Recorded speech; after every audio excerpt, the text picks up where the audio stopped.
I got a gift. What I consider to be a gift for y'all. This is not.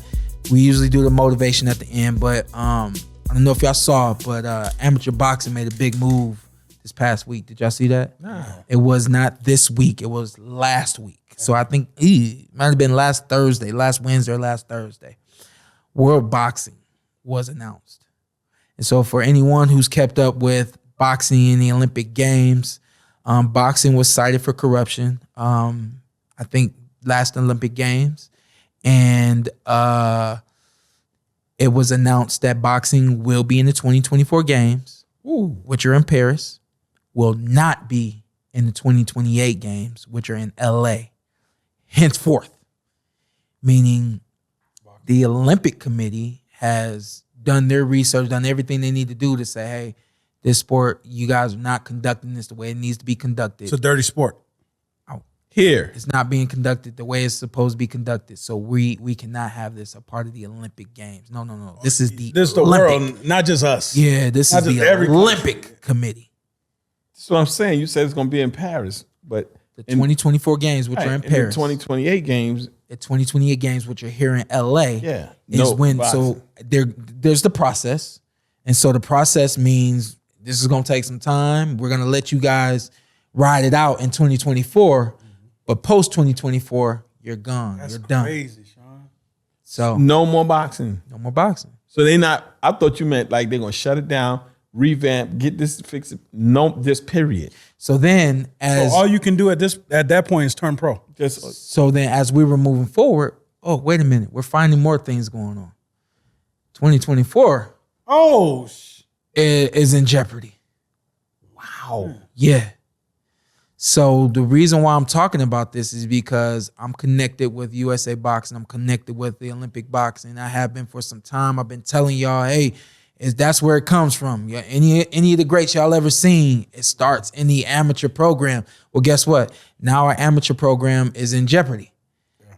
And so that's big. People around the world, or not people, but some of the associations, the countries around the world want to do something about this. And they have. And so I got a representative right now from USA Boxing who was involved with World Boxing, which was announced just this past week. So for anyone who doesn't know, we used to have AIBA, AIBA. And I know Chris is going to come on and he's really going to get into this. And we really want to take we want to make it less than 10 minutes, but this story is going to grow. And as this story grows, I want you guys to understand this right now so that you can be along on this journey where boxing, which has been in the Olympic Games since the 40s, I believe, maybe even earlier than that, is now is in jeopardy of not being in the Olympic Games. And I mean, we've seen where last night there were NBA players at the game. Shout out to Dr. J was in the building. Actors. Mark Wahlberg. I mean, the list goes on. Yeah. Daryl Chill Mitchell. This is one of the few sports. I'm not going to say my name, dog. I said it. You said it as an afterthought. This is one of the few sports. Now we get too close. Now you my boy. See that I can't come back for another 6 months. Hey, real quick. Hey, you sent me a video. You used the wrong Anthony, but I'm gonna let you slide. Focus up. Which one I send you? This is one of the few sports that really does touch the world. And with that being said, I want to welcome to the PorterWay Podcast Chris Cugliari, Cleveland native nonetheless. What's up, boss? There you go. He from Cleveland. You go. Yeah. Hey. How you doing, man? What's going on, guys? I'm doing really well. Hey, congratulations on a great weekend for you guys, and thanks so much for having me on to talk about this important issue, as you said. Yeah, I know. I was trying to do your job for you, man, and I told you, like, yo, when we were on the phone the other day and you laid this out for me, I said, yo, can you do that exactly how you did it on the line?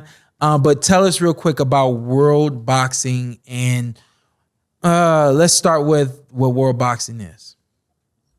Yeah, sure. So just a quick background. I mean, let's start USA Boxing as the national governing body. Yeah, so USA Boxing as the national governing body of Olympic-style amateur boxing in America. It's actually required not just from its own constitution, but by federal law, the Ted Stevens Act, to be part of the Olympic movement. So a lot of the support and infrastructure that is provided by the U.S. Olympic and Paralympic Committee has contingencies on USA Boxing being part of the Olympic Games. So if the sport of boxing were taken out of the Olympics, it would really have devastating consequences for amateur boxing around the world, even down at the grassroots level. So, I bring this up because, as you mentioned, as of right now, the sport of boxing has not been included on the program for the 2028 Los Angeles Olympics. The International Olympic Committee, the IOC, actually doesn't appear to have a concern with the sport of boxing itself. It actually seems to like it. The Washington Post commented that boxing provides racial, economic, and gender diversity that you don't see in a lot of other Olympic sports. And so this is really due to the ongoing concerns with the current International Federation, IBA, formerly known as IEBA, around governance and how decisions are made to run the organization, prioritizing the needs of the boxers, fairness in the field of play in terms of refereeing and judging, and then also the financial management of the organization. And so, IEBA actually was not part of the Tokyo Olympics, Shawn, which you worked with. The IOC, who really never governs Olympic competition, actually stepped in and did this. They are going to also do that for the Paris 24 games, but they've said that this is not what they do, so they have no intention of doing this beyond the Paris Olympics. And so these concerns around the International Federation of IBA do not appear to have been addressed. The IOC has continued to voice these concerns. And so we're really in a crisis stage right now where, in order for boxing to remain part of the Olympic movement, USA Boxing and a lot of other national federations believe that a new international federation has to be established to step in and run on proper governance, fairness in the field of play, and financial transparency. So that's why World Boxing was established. Perfect. And can you talk a little bit about how it started, how everything got going? Yeah, sure. So I can tell you that USA, as well as other national federations for boxing, really gave best efforts to try to reform within the current federation of IBA. And I think there's a rabbit hole you can go down online in terms of what's happened over the last few years. But the long and short of it is that, the governing body of IBA and the leadership have not addressed the concerns that the IOC have required. And so back when IBA was suspended in 2019, its Olympic recognition was suspended by the IOC. We always said all options are on the table. And so really what has happened is since 2019, the option of an additional international federation to govern Olympic-style amateur boxing was really something that we were thinking about. And so World Boxing was established actually in December. There was a General Assembly where an interim board of directors was nominated. And so one of them is Tyson Lee from the United States.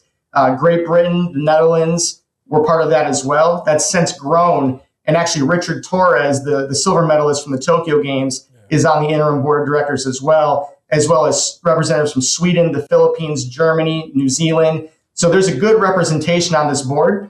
And actually membership applications for countries is going to go out this week. Nice. And starting in May, countries will have the opportunity to apply for admission or apply for membership to World Boxing. And there'll be a Congress at the end of the year in November where a new board of directors is going to be elected. And really the goal is to seek recognition from the IOC immediately, but it probably will happen sometime within, hopefully within the next year or two, so that boxing can stay in the Olympic program for 2028.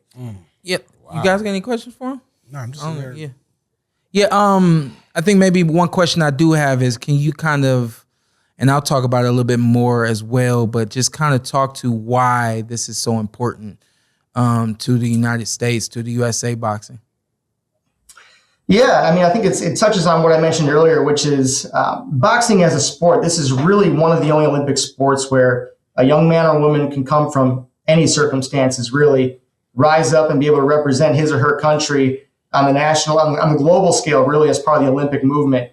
And it's really valued within the United States and in other countries. And so if the sport is off the Olympic program, a lot of the resources that come from the U.S. Olympic and Paralympic Committee really go away because there's contingencies on being part of the Olympic Games. And so you think about all the benefits that it comes with that, right? There's a training center for a high performance team in Colorado Springs. There's a national staff of people that work to put on competitions. There's coaching certifications. There's official certifications, all of this that are really tied to boxing being in the Olympic Games. And it would just have really devastating consequences for the development of talent through the amateur ranks globally, not just in the United States, if boxing were off of the Olympics. And so, again, I think a lot of leaders throughout the world said enough is enough. This is really what we have to do in order to keep boxing in the Olympic Games. And so World Boxing is really focused on putting the needs of the boxer first, strong governance that provides checks and balances so somebody doesn't have too much control, financial transparency, a diversity of sponsors and funds coming in, and then also third-party oversight of the field of play so that all the processes, such as which referees and judges are selected, all of that is overseen by an independent group so that it can't be manipulated. How is the support worldwide with this so far? It's a great question. And so, I think that the reality is question. That's what I was going to ask. It's a good question. It's a good question. And what I would say is that, national federations such as USA Boxing, they're in a lot of communication with each other. And it's very important to a lot of countries that they are part of the Olympic movement. There are different national Olympic committees that are in touch with their own boxing federations. And I think that voice has grown much louder recently that countries are really going to be in trouble if they're not part of the Olympic Games. And so I think that the support is growing. I think that we will succeed. And I'm confident that we will have a substantial amount of countries that join World Boxing here in the near future. And then this will ultimately prove our case that World Boxing should be the International Federation for Olympic-style boxing. Well, I'm going to say this, man. It's not a question. It's a statement. Okay. At this point, got to pull a race card. Oh, God. You got to pull a race card, bro. And I'm not just talking about African Americans, man. I'm talking about Latinos. I'm talking about, because like you said, the bottom line is, man, this is an opportunity for people to pull themselves up out the mud. Out the mud. And it's been that way throughout history. The reality is, if you check the records, African Americans in America has singly, hands down, gave you some of the greatest fights ever that ever happened. And it gave them the opportunity to get themselves out the mud. And I'm telling you, man, the bottom line is, bro, I understand some things that probably went on. But you know what?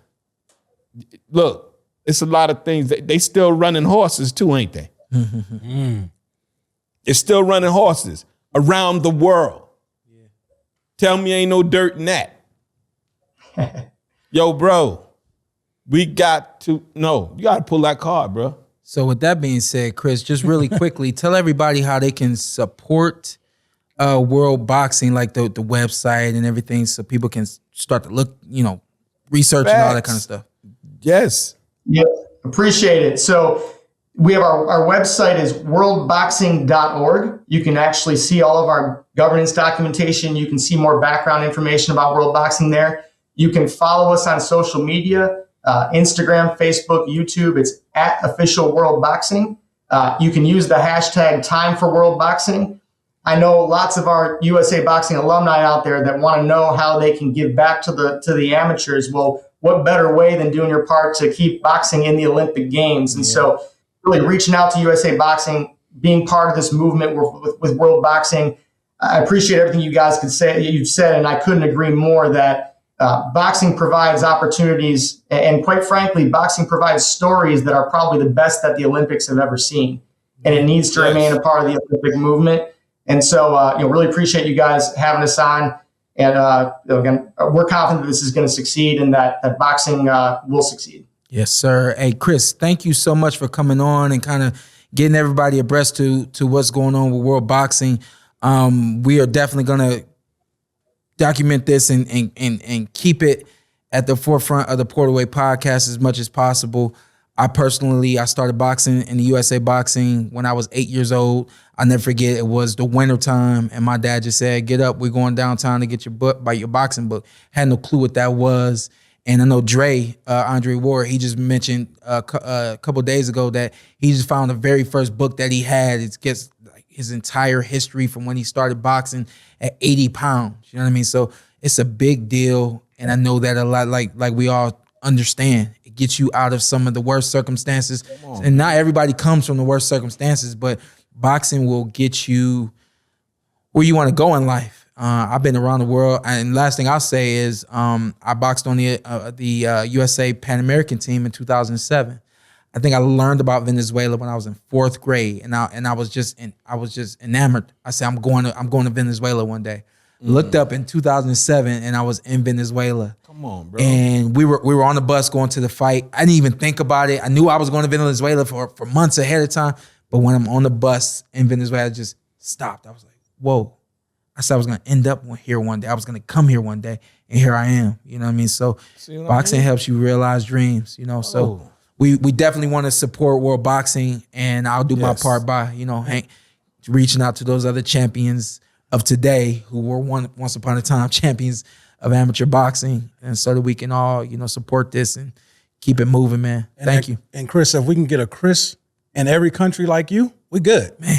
Hey, because my man Chris, the passion and the love and the effort and everything you putting into this, man. If we can get one of you at every country, we're good to go. Yeah, we'll be down to 30-28. I know, Chris, it might have been a little uncomfortable to hear me say pull a race card. You know what I mean? I know you. Chris can't do that. In the elements we in today, you know what I mean. But what I said is no reflection to you or, you know, the PWP. You know what I mean? Chris from Cleveland, he's seen it all. But exactly, I know he gonna but we ain't getting off air. Then you gonna be like, yo, brother, I get it, brother. No, sir.